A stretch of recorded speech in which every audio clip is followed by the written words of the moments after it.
Tales. అతి ఆశపడిన కుక్క. ఒకప్పుడు ఒక చిన్న గ్రామంలో ఒక కుక్క ఉండేది. అది చాలా అతి ఆశపడి ఉండేది. ఒకరోజు ఆహారం కోసం గాలించుతూ ఒక పెద్ద మాంసపు ముక్క దొరికింది. ఆ ముక్కను తన నోట్లో పట్టుకుని సంతోషంగా తన ఇంటికి వెళ్ళడం ప్రారంభించింది. తన దారిలో ఒక చిన్న వంతెన మీదుగా వెళ్ళాల్సి వచ్చింది. వంతెనపై నడుస్తూ కింద నదిలోకి చూసింది. నదిలో తన ప్రతిబింబం కనిపించింది. కానీ అతి ఆశపడి ఉన్న కుక్క అది మరో కుక్క అని అనుకుంది. ఆ కుక్క దగ్గర ఇంకా పెద్ద ముక్క ఉందని భ్రమించింది.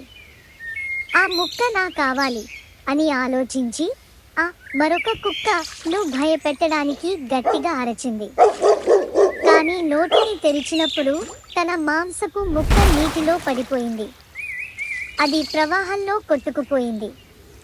తన వద్ద ఉన్నదానిని కోల్పోయి కుక్క చాలా బాధపడింది.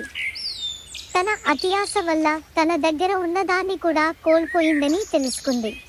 ఈ కథ మిగల్చే నీతి: అతియాస వదిలి మన దగ్గర ఉన్నదానితో సంతోషంగా ఉండాలి.